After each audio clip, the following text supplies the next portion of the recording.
Hi, folks. Steve Urban here. Today's episode of the Riderflex podcast is sponsored by Marketing 360. My good friend JB Kellogg and his team do such a fantastic job for us and so many other companies. Marketing 360 is the number one platform for small business, and it's everything you need to grow your business. If you need marketing support, I really encourage you to contact them at marketing360.com/Riderflex, and we'll add that link to the description of this episode for easy reference. And on today's episode of the Riderflex podcast, we have guest Johnny Ayers. He's the co-founder of Socure, a leader in high assurance digital identity verification. Can you just tell the listeners a little bit about you? We just want to know about Johnny. Walk us through maybe a little family stuff, where you grew up, maybe some things about your family, and then kind of walk us into Boston College. Can you give us an overview? Yeah, absolutely. I grew up in Northern Virginia, outside of Washington, D.C. Okay. So if you have any listeners from the Nova area, probably kicked some butt against them in sports growing up. Played,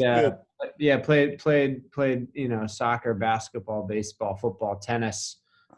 For much of my childhood, was one of those, suburban families where both the brother and sister played, three or four sports for our entire life. You guys are busy. You guys are busy. So how many? So you had. So there's three siblings altogether.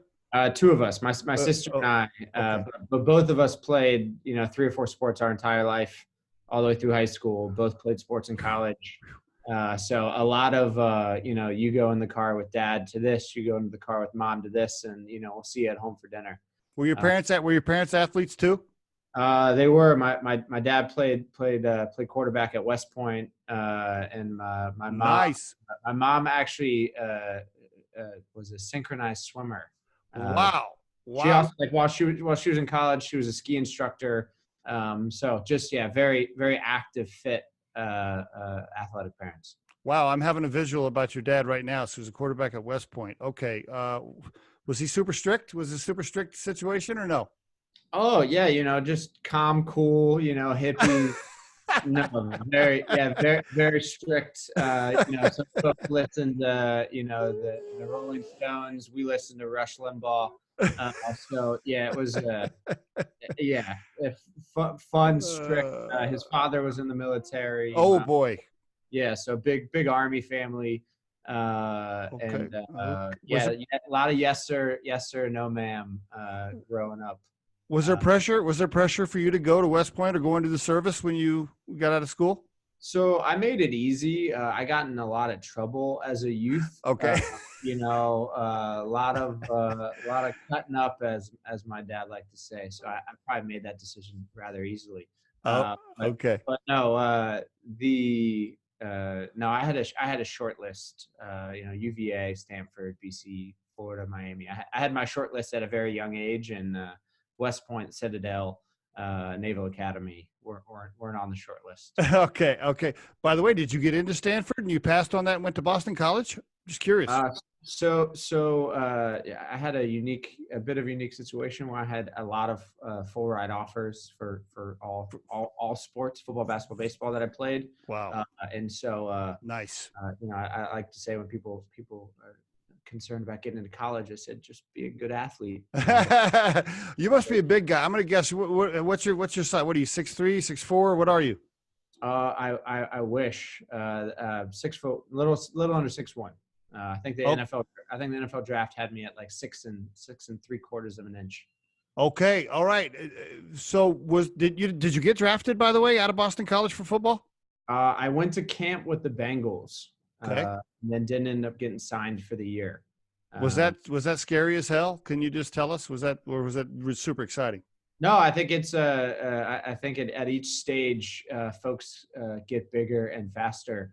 I think that in college, obviously in the ACC, like we had the big. I think the difference when you move to the NFL is you just pick up, that extra step, that extra 0.2 of a second, the 40. When you got to camp at the NFL, were you just like, oh shit, okay, this is a whole nother level? Yeah, I was fortunate at BC. We were top 25 all 4 years. My senior year, we got down to number 2 in the country. Matthias Nice. Kuka, first round draft pick. Chris Nee, first round. Matt Nice. Ryan, first round. Nice. Mark Herzlich, I played with. Will Blackman, I played. I mean, we had probably 12 guys, 14 guys in the NFL. And Nice. so the nice thing was BC equipped me very, very, very well for high tier 1 athletics. Was there did you know at the time that you were going to be an entrepreneur, or did you have a plan? I mean, I know you majored in finance, but did you have any idea what you were going to be doing for a living at this point, or no? No, I don't think so. I mean, I think the first kind of non-sports related work I had, I was playing baseball up in the Cape Cod League. Okay. It's the top 200 players in the country. Just really high level elite baseball. And in the mornings, I worked at Merrill Lynch. They have a high net worth asset manager office there in Hyannis. And that was kind of like my first foray into work, where I'd work from like 8 to 3, put my uniform on and in the car and, go play baseball at night. Okay. But I think as a kid, my father worked the Federal Reserve. My mom was a high school teacher. So, I mean, I think it was more around, kind of a self-achievement, right? I think learning to win on your own, learning to like put in hard work, and hopefully at the end of the hard work comes championships, or Nick Saban talks about the process. And so I think I learned as a child the ability to earn things on my own. I think the ability to build and make and do things on your own, which I think are a lot of entrepreneurial traits. Isn't there a difference with candidates, employees that you hire, or maybe candidates that you interview? Anytime you're talking to somebody that was a Division I athlete in college, that usually there's something extra special about those folks, right? They're just super competitive, super driven, coachable, team oriented. Do you find that when you're talking to people? Yeah, you don't find a lot of them in high technology. I think a lot of them that I've run across are maybe like 1AA guys, or guys that were at Ivy Leagues that are on the venture capital side. Gotcha. I think that's where a lot of guys. I saw a lot more. I think in the kind of sales and trainee, capital markets, investment banking world. You don't see a lot of them in the high technology space. That's a good point. You are unique in that respect. So then let's talk about your early career. I think you worked for IBM for a little bit as a consultant, but talk to us. How did where did the entrepreneurial thing come from? Talk to us about the point where you said, "Hey, I'm going to do something on my own." Walk us into that. Yeah. So I think that big companies are for some people, certainly not for others. I think when looking at, who you look up to and what you want to achieve in life, I think I looked at some of the higher ups, of what a kind of 15, 20 year career progression would look like. And I kind of came to a self-realization that just wasn't me. Yeah. You're like, I don't want to do that. I don't want to do that. And so, I think as a lot of life is, right. I think you look at what you see at that point in time in your life. And I think having played sports all my life, having not gone the traditional, get, 18 years old, get an internship, maybe go study abroad, kind of go through the traditional, 18 to 22-year-old path. Like, since I didn't go on that path, right? I mean, we had summer school every year, or I was playing sports. Yeah.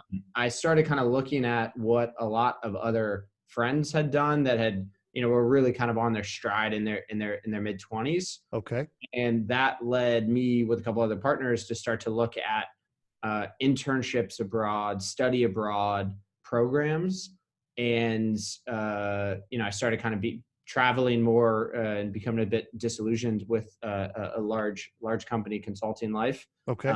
And as we started to kind of dive into some of these programs, we started to see like they were fairly dated. Most of them were like run as educational programs.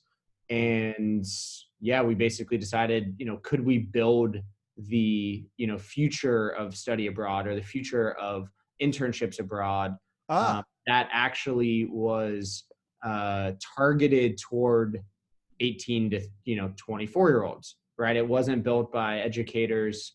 It wasn't just kind of like your boring notion of a study abroad program. Okay. And so that was what me and a couple of partners decided to do in starting a company called EI Broad that we started in, I think, 2010, maybe early 2011. That was your first, and you guys had the whole thing. I mean, you set up the entity. It was a real company. You had an operating agreement, the whole thing. Yep, everything. We had we had our first program, first two programs in London and Barcelona. So we had full class of students. We had housing. Wow. We platform. We did all the matching. We handled all the visas. Yeah, I mean, we had a couple $1 million in revenue in terms of overall program. How about that? And really, which was exciting, right? I think I got to spend a bunch of time in Europe, I think the end goal there was, if we could create this repeatable, sustainable pipeline of, high caliber students, we could have an amazing network of jobs. One is kind of a pipeline. And then two, it was really to be a real estate play where if we could own the assets, right, where we are housing all of these students, you can basically create a really nice cash flow. I see. Folks are coming through for like 2 or 3 or 6 month programs. Okay.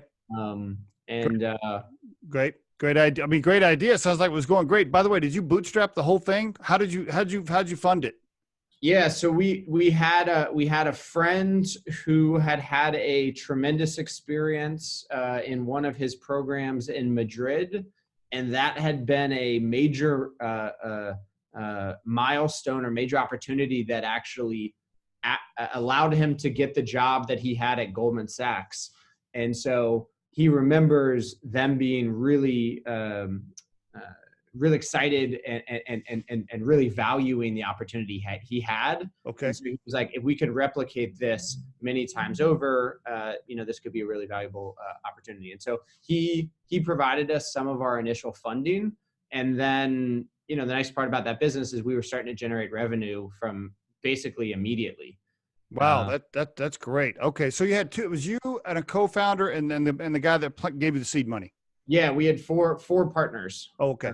That started. Yep. And okay. It was we had a program in London, a program in Barcelona, and then we added Paris and New York. So all right. So and this sounds like a great company. What happened? Walk us to the end of that, and why you stopped doing that and eventually started Socure. Yeah. So our office here in New York. We ended up sharing an office through a mutual friend. We were looking for a second company to move in the office, and through a mutual friend, I ended up meeting my co-founder of Socure. Okay. And in his company, fortuitously through what we were doing, I had started to develop a bunch of a pretty good network here in New York, and we're starting to do some like advisor work, helping make a bunch of introductions to companies that could use his marketing technology that he had developed with his last company. And we started looking into the open authentication spec. So if you remember back in like 2011, 2012, there's probably all these apps across the internet that you were providing your Facebook or your LinkedIn or your Twitter or your Google Plus to log into. Mm-hmm. And back then, everything related to this type of information was being used for marketing analytics. Right. But what we realized, what was actually happening though, is you were asserting your identity to these institutions. So what we started to think about was what happens in a world, right? This was iOS 2 or iOS 3, really early days of the iPhone. What if there's a world where there's a token that Johnny uses across the internet to assert his identity? or assert whatever data he wants, right? Similar to OAuth, but as opposed to being just a Facebook token or just a LinkedIn token, that token gave you access to your entire identity. With like an electronic passport? Exactly. I have a notebook from that summer where, I basically drew out, think about it. You remember eBay's like power sellers, right? And you would trust someone on eBay because they had a bunch of other, it's like Amazon's comment, right? Like Amazon comments are worth a fortune now, yes, right? You have really high quality reviews. They're worth, it's IP basically, right? And so our view was there's all these new facets of Johnny that's being created across the internet. And as we started to kind of interview people, like we started spending more and more time on this kind of all these new identities that are being created on the internet. What if we could create this graph of all versions of Rider, and as opposed to using these kind of rules-based systems, we could apply all these new types of analytics. Okay. And so we started to talk to friends at large issuers, large banks, large remittance companies, like friends of friends, right? Really just being like, hey, Rivka, can you help us set up this meeting with this person? 30 minutes. What are you guys doing with online data? What are you guys doing, with graph analytics? What do you guys think about combining all of these new types of identity data with what you guys are having today in terms of like traditional header data, credit data? And they're like, that sounds awesome. No one's doing it. None of our current vendors are even talking about any of this web-based information. Like, you guys should go do this. So you guys are now, you and your co-founder now, the co-founder you have now with Socure, you're shaking the bushes basically to see if you got something here. In the meantime, do you have your partners in your other business, and the other company was that in depth? Yeah, EI Broad. My company was EI Broad. His company was Hopscotch. And the other companies, what were you doing? Was that funding you while you're kind of shaking the bushes over here? I'm just curious how you did that. Yes. Similar to playing two sports in college, you just get it done. I think that there's a lot of nights and weekends. I think there's a lot of time you spend reading, learning. We were spending this time doing research. Okay. We felt like, again, if you remember kind of like the explosion of all of this kind of, you had About.me, you had Crunchbase, you had AngelList, right? You had all these like Foursquare, right? You had all these kind of new versions of you that were beginning to propagate on the internet, where we were like, this is the largest data set that's ever been created, right? Like think about Facebook scale. There is no other database prior to that was bigger than Facebook's database, right? And so when you think about TAMs, right? When you think about the size and scope of the internet, you're the largest database that have been created. All of these financial services, you had Venmo was just starting to catch steam. Some friends of mine from college had started WePay. And so WePay was allowing you to onboard with Facebook and LinkedIn. Yep. Kickstarter was allowing you to onboard with Facebook. And we're like, holy crap, like the internet one day is going to allow like these identities to be what we use across the internet. That's right. Yeah. And when you guys are coming up with this and you're whiteboarding this whole thing and interviewing people, nobody else is doing this? There's no competition at the time? No, at the time, the social networks themselves weren't doing this, right? Okay. Traditionally, identity verification, fraud prediction has been done by the credit bureaus, right? And they're using header data. Some of them provides big public records. Think about like the version of Yellow Pages, right? But that's basic identity information. There's all this new information. Think about it. Back in the day, you had where I went to school, where I grew up, all of my pictures, all of my friends, right? There's this kind of massive amount of information that we felt was. As you guys are whiteboarding this, can I ask, your co-founder was a marketing guy originally? Is that accurate or no? No. He was a software architect. Oh, he was. Oh, I was just about to say was a marketing company. It was okay, but he was a software guy. Okay, All right. I was just about to say, so neither one of the co-founders were developers or tech guys, but actually he had that background. Okay. Absolutely. Yeah. And would you say your functional strength was sales and ops or finance or all three? How did you partner with functions like that? Yeah, I think part product, a big part of sales and BD. Okay. I think in my view of sales, it's if I can solve a problem that delivers a 8 to 10x return, you'll pay me for that. You got And that- that right. You got that right. Sorry. So you guys formed this. You decide, hey, we're starting a company. Boom. And yep. did you bootstrap it with cash from your own companies, or did you immediately go out and raise cash, or how much do you want to share? How much can you share with me on the podcast? Yeah, so I think we were fortunate that folks were excited about what we were doing. Mhm. I think that um, consumer-based applications were starting to like really kind of pick up speed, and I think that at that point in time there was a lot of interest in enterprise software, Okay. and we were fortunate to get some early friends, family, some like early stage venture funds Okay. to put money in fairly early. Did you have to face a lot of no's before you got that first set of seed cash, or did it just come pretty easy? I always wonder if anyone's answer to that question is yes. It But never is. no. Look, I think I've heard no's a lot. Yes. Well practiced. Well practiced. Okay, but you have been fun. Have you closed the Series A? I think you have. I think you have. You've been through a couple of. Yeah. So we've Yep. raised a little over 60 million now. Yeah, I saw that. I did see that. I think that's right on your LinkedIn profile for the company or somewhere. I mean, I think it's out there. Congratulations, by the way. That's no small thing. Thank you. Yeah. No, I think we've been fortunate to have a great group of investors that have been supportive, and I mean we're pedal to the metal growing. Congratulations. And you've been in business now for almost 8 years. Yeah, a little over 7. Yeah, a little over 7 years.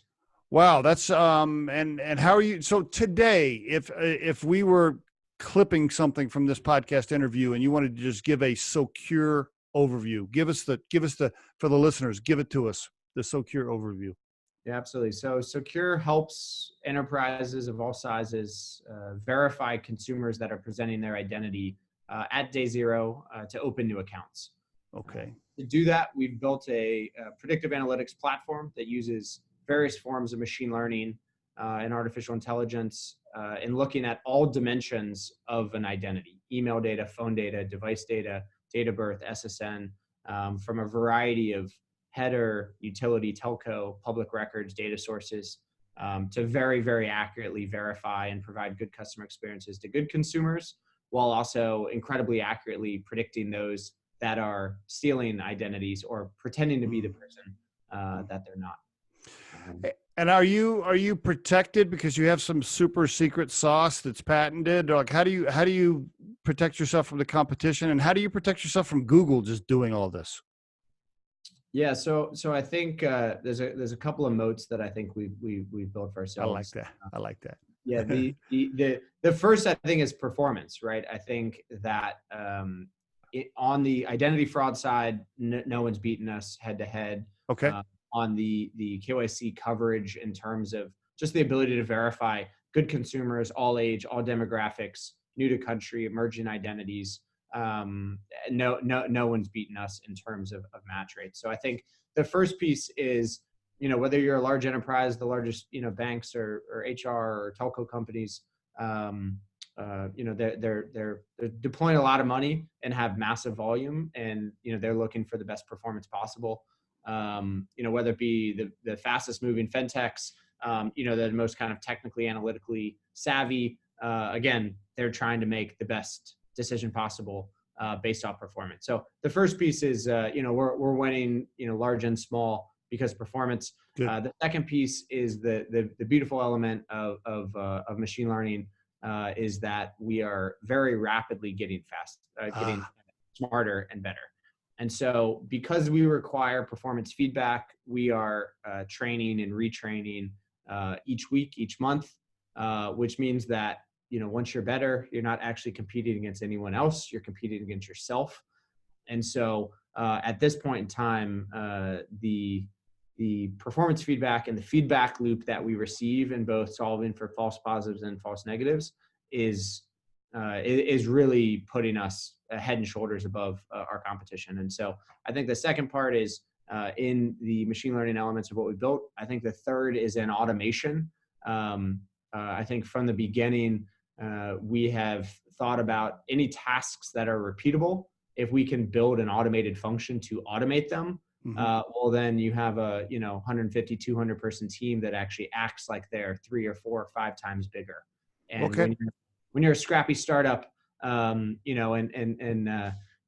team members are at a premium, automation becomes incredibly valuable in terms of being able to scale very rapidly. How many employees now?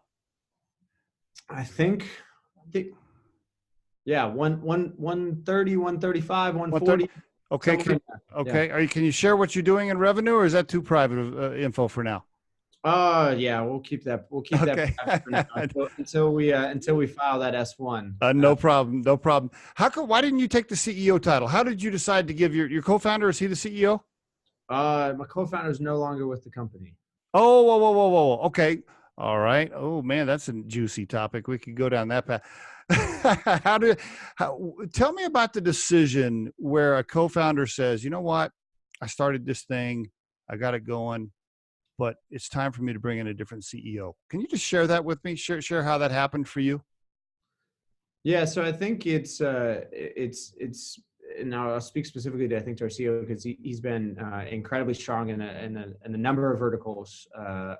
One, I think that one of my biggest strengths has been on kind of product, commercial, go-to-market, which certainly a big part of growing the company. And so I knew that was a strength. I knew that was a place where I could deliver the highest amount of return. Two, I think that as we were scaling, an organization where we're looking at doubling again this year, right? I mean, I think our headcount this year is going to be 250, 260. I think there's a huge amount of internal organizational managerial structure that needs to come into place. And a lot of that, quite frankly, isn't that sexy, right? There are organizational decisions, there's day-to-day management, there's HR decisions. And then there's, finding complementary skill sets. I've been very fortunate where Tom is, I think we're his fourth company he's been the CEO of. He's an incredibly brilliant, marketer, brander, which are things that I don't spend a lot of time on. Okay. And so, I think when you look at partners operationally or life partners, right, you want to find people that have a complementary skill set. And so, I think as we were looking at, the board wanting to make, a particular change, I think we were looking at where there were needs within our organization specifically that we felt, Tom was going to be a kind of tremendous fit for in terms of, what we were going to need to scale over the next couple of years. I compliment the fact that, you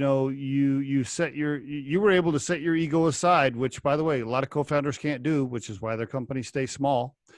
You were able at some point to say, you know what, first of all, I'm going to take on all this cash, which eventually equals board members and equity changes and things like that. And then, you did that, and now you're dealing with the board, which you didn't have to do early on. And then you were able to say, you know what, I'm going to have somebody else be the CEO. I mean, all of that is a great tip for the listeners of the Riderflex podcast, because I think there's a lot of small entrepreneurial startup type guys out there that listen to our show.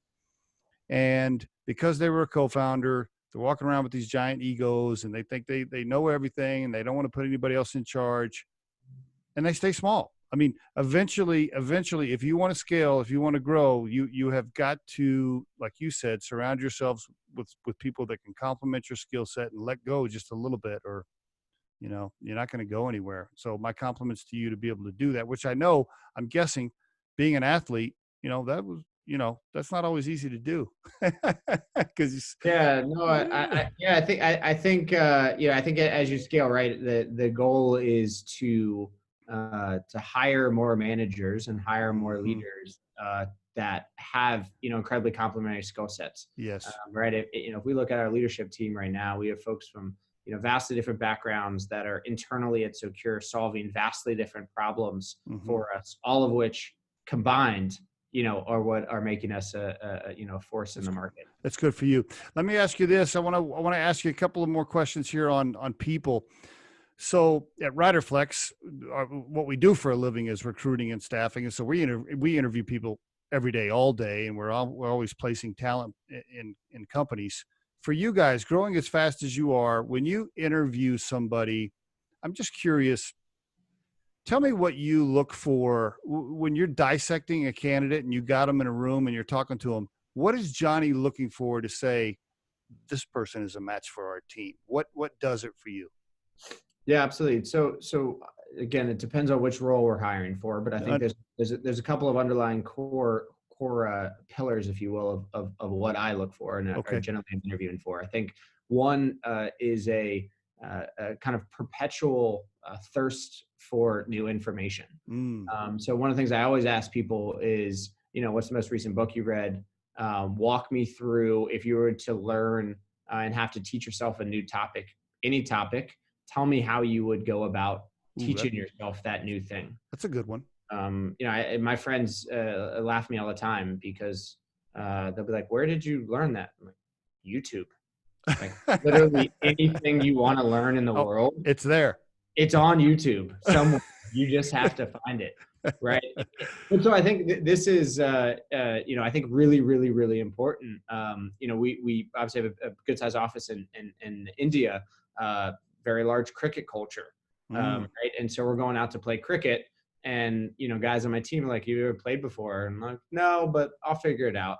Meanwhile, I spent like 2.5 hours that day watching all these professional cricketers, like basically explain the like minute mechanics. That's awesome. Of how to hit, right? And so I think that approach, when you're in a unsolved space, right? I mean, identity verification on the internet is an unsolved, rapidly evolving problem. So we need people that are thinkers, right? Our clients, super complex, very large organizations, right? Lots of moving pieces. We need problem solvers. So we need people who have a want and an ability to be able to learn new things, right? And so I think that's a first piece. The second is what we're doing is very deeply technical and analytical. So I think having people have some type of comfort, familiarity with math, with statistics, with numbers, like we live and breathe, for those of us, with clients, in numbers. I think the third is a comfort with this space, and the space can be fairly broad, right? It could be in payments, it could be fraud, it could be identity, it could be in financial services, right? So some familiarity with kind of our general ecosystem and market. And then I think a fourth piece is like folks that have a little bit of a chip on their shoulder. So they could be type A, they could be folks that just, I don't want to say ego because I think there's negative connotation. No, but chip. I get it. Like they were drafted winners, right? Gotcha. Like folks that can figure out how to win. There's like I don't know if there's an achievement gene. If there is, they should probably figure out a way to recreate it. But I think there's people that can figure out how to like persevere through problems and like assume that they're going to win. Love it. And I think trying to figure out a good way to suss that out where people have like had a problem and achieved, where people had previously had successes in their life. I think these are 4 pillars that I try to not directly ask about, but try to through a series of questions suss out how they fit in.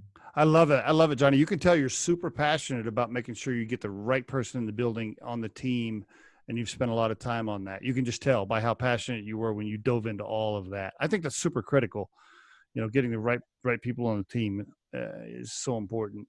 And then a couple more. I know we're almost out of time. For you were brave enough way early in your career to start something. I mean, you just went overseas, you started a company, you just went for it. Can you give some advice to people out there that have an idea? Maybe they were out shaking the bushes with a potential co-founder, but they just haven't taken the leap yet, and they're kind of nervous or they're scared because they don't have much money or whatever. What advice would you give to those people that just haven't taken the leap yet? What would you tell Sure, there was a lot of naivety in me as a young 23-year-old. them? But no, I think that I think one of the biggest things I've learned is to try to go after a large market, right? Okay. Really trying to find a big problem, because you can be wrong a lot of ways, but if you're chasing a big enough market, there's a lot of room to be wrong. Mm, Um, I, I, good. th- I think too, some folks are going to be happier in large organizations, right? I think that this is not for everyone. There's a certain type of person that has the ability to just put their head down and run through a wall, which is entrepreneurship, right? It is hearing no. I mean, when we raised our Series A, I think our list of no's was like probably over 300. Wow. Right. And so you have to have a real, I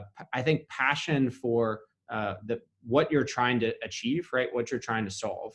I think making sure that the space that you're going after is large enough. And then I think, making sure that this is something that you want to dedicate, a lot of time to, right? I think in the late 90s, IPOs were 4 years, 4.5 years. Now you're looking at 10, 11 years, to an IPO. So I think, really being really certain that, this is what you want to spend the next, 10 years of your life. And then, making sure you surround yourself with a good network of people, that are going to be supportive, that are going to challenge some of your assumptions.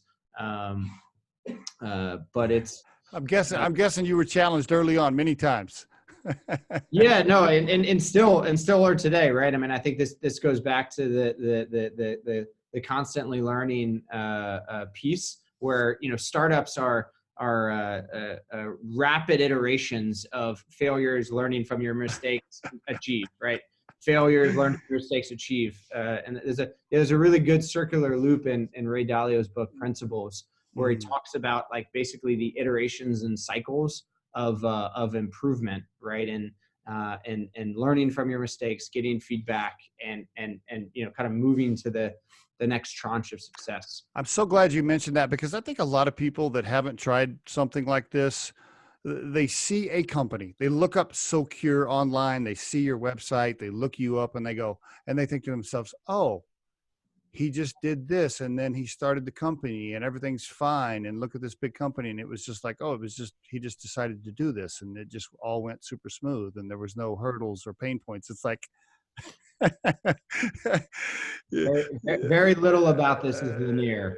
Yeah, there are lots of scars. I think you almost run out of money a couple of times. Um, Mhm. you know they say never pivot and like change your whole idea, right? Like as long as it's still on like the same idea track. Although I think Slack rewrote that rule. But I think the biggest thing, for whatever the next company is early on, like iterate very, very, very fast Okay. as you get feedback. Okay. So I Okay. think, I think really listening to your customers, right? They talk about the voice of the customer. I think really listening to the feedback you receive, iterated on very quickly. I think dropping the ego and thinking, you're 100% correct. At least in enterprise software, right? I think unless you have a buyer, eventually you're going to run out of money. Would you tell that 21-year-old coming out of college that went to the NFL camp, if you could call that guy right now and give him some advice based on what you've been through, what would you tell him? It's going to be a fun ride. Try to have more fun. Try to have more fun along the way, maybe. Yeah, no. Look, I think there's a tremendous amount of sacrifices that come with success. I think. Yeah. Would you tell him? Would you say, hey, Yeah, do this? yeah. I'd say, look, it's got to be really, really, really, really hard. But I think anything in life that's worth doing, it's got to be hard. I think I'll tell him, read a lot. Uh, Mm, I think find a vastly different and diverse set of people that will challenge those thoughts. Surround yourself with, good. very, very different people from all walks of life, all backgrounds. I think that will be tremendously valuable to you as you, now reach your mid-30s. And I think don't be afraid of doing something that people think is crazy. People think is different. I live in New York City. Most of my friends either work in private equity or hedge funds. I think some of them know what I do now. But I think, don't be afraid to be different. That's great. Do something you think is the right thing to do. Last question. That was good stuff right there, by the way. Last question. If you had to put your core purpose in life into a sentence or two, and you just having a reflective moment, you're having a glass of wine or glass of bourbon or whatever it is you have when you relax, how would you describe Johnny's core purpose in life? Yeah, so I think one of the things that I think about a lot is, am I like proud of the work that I'm achieving? Mm, I think, there's a lot of things people can put their energy into. Am I think prideful? Am I happy? Am I proud, for my future kids, for my parents, for my grandparents? I think, am I putting my energy into something that, I can be really prideful or proud about my work? And I think that the work that we're doing here at Socure is, one, I think it's transforming the way that people are able to interact with consumer applications on the internet. I think that identity fraud is a huge problem on the internet. yes. And I think it's also like fun and exciting to go after like a huge global market and and being able to tell my friends and family, all the consumer applications they use. Hey, Socure's in the back, keep you safe, making sure you have a good experience. So I think with Socure, hopefully in my next future ventures, I think really being happy and proud of the work that I'm doing is super important. Johnny, thank you, sir. Really awesome interview. Really appreciate your time. Good stuff. And congratulations on everything you guys have done at Socure. Really, congrats. It's a major, major accomplishment. And I know you've worked your ass off to get there. So I appreciate you being on the Riderflex podcast. Absolutely. Thanks so much for having me. The Riderflex podcast features entrepreneurs, business executives, and the stories behind how they got there, as well as daily tips on career advice and job interviews. Our show can be heard just about anywhere these days, but you can visit riderflex.com and click on the podcast page to hear all the previous episodes and learn more about the recruiting and consulting services we provide. Contact us at the email address info@riderflex.com or 888-964-5876. Thanks so much for listening, and if you enjoy our show, please be sure to subscribe to our channel and like the episodes.